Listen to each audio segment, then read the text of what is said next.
If you are a parent like myself, you know that our children are the most precious people on the face of this earth. They are our future and our pride and joy.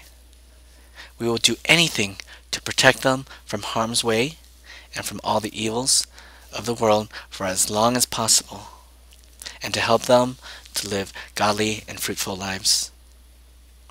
Good evening. My name is Brian Louie, and today I want to share with you 3 main problems concerning the children of Thailand.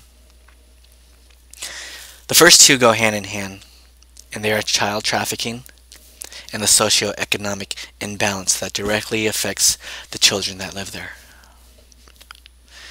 Now, can we all close our eyes for a second? Go ahead and take some deep breaths.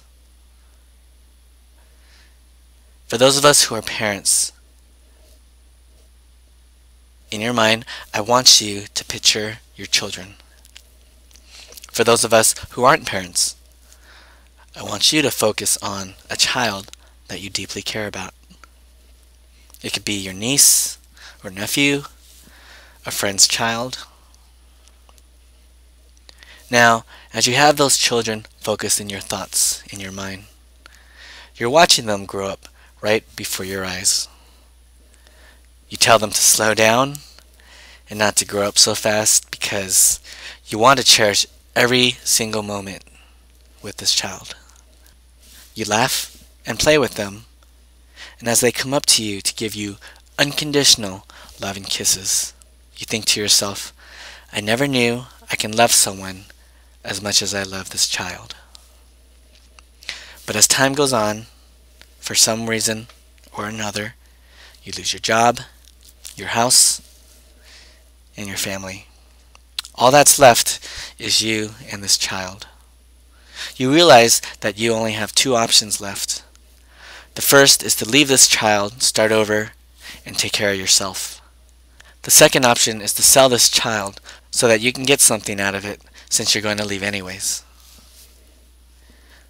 Please open your eyes. Now I pray that we would never have to make these kind of decisions in our lifetime. But I wanted you to feel a glimpse of what many people feel around the world. Now out of 60 million Thai people, 5 million children under the age of 16 are forced to work. They are being trafficked to become slaves, beggars, sweatshop workers, street merchants, drug dealers, and prostitutes. Can you believe that these 5 million children make up 12% of the population? That means 1 out of 8 people is a child that's being trafficked. 1 out of 8. Now I'm going to stand up and give $10 to 2 people. Now I'm going to give you $10. And I'm going to give you $10. Go ahead and hold on to that for me. There is a boy named Janal who works in a silver cooking pot factory. And he's been working in this factory for 3 years now. Like many of us working adults, he has a 9-hour workday, starting from 9 a.m. and ending at 6 p.m. For his work, he earns $10.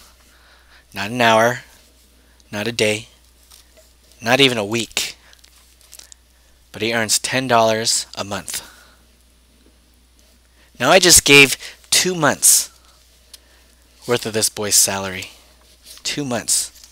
$20 is 2 months of his salary. Now his parents are so poor that they can't even send him to school. So they sent him to work instead. He's 11 years old. When Mia was 7 years old, she was sold by her mother to a trafficking agent for $100. She was destined to Bangkok to sell roses. Her mother agreed to the sale because she was promised $200 every quarter would be sent back to her family. But as you would guess it, she never saw a penny.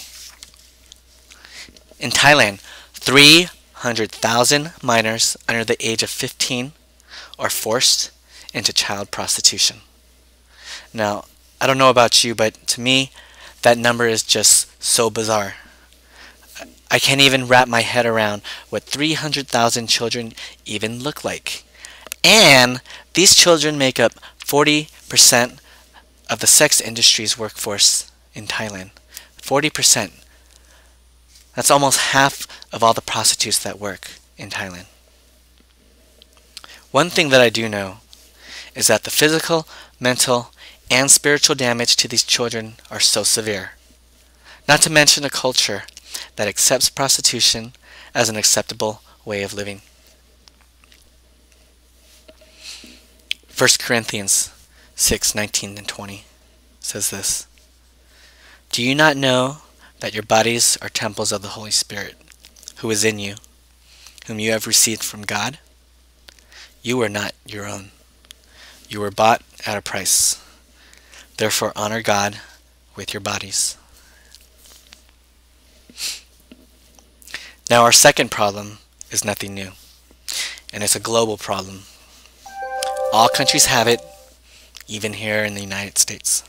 But in Thailand, 30,000 children are homeless, living on the streets.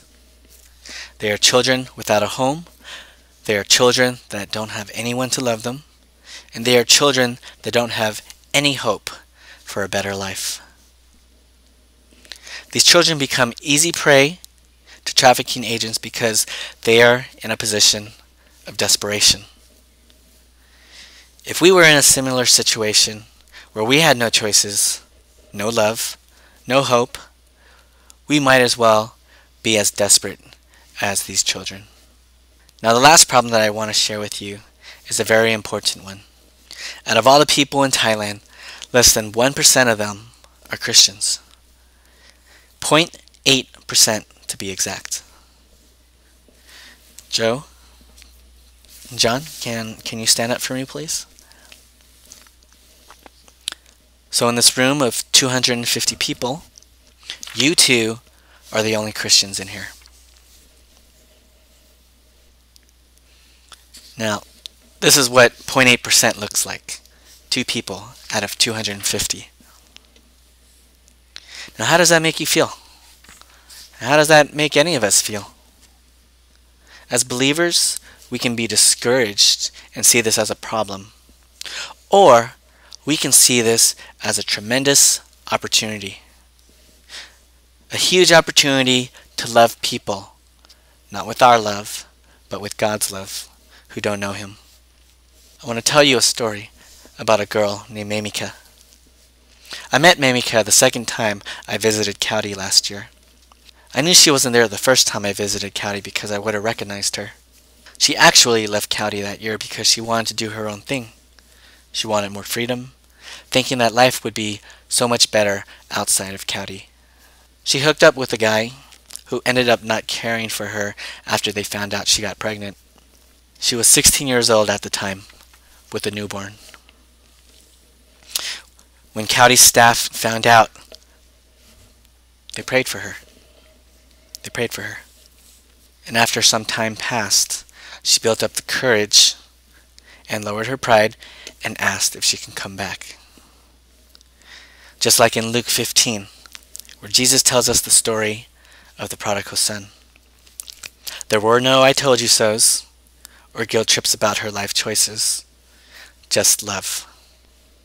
Just love. They welcomed her back with open arms and loved her. To conclude, if we know anything at all about addictions and various forms of abuses, it's that victims can't just walk away. And neither should we. Someone needs to be the voice of the voiceless, to those who can't speak up or stand up for themselves.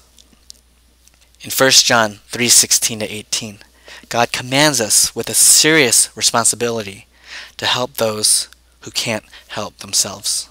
And you all believe that, because that's why you're here tonight. Thank you.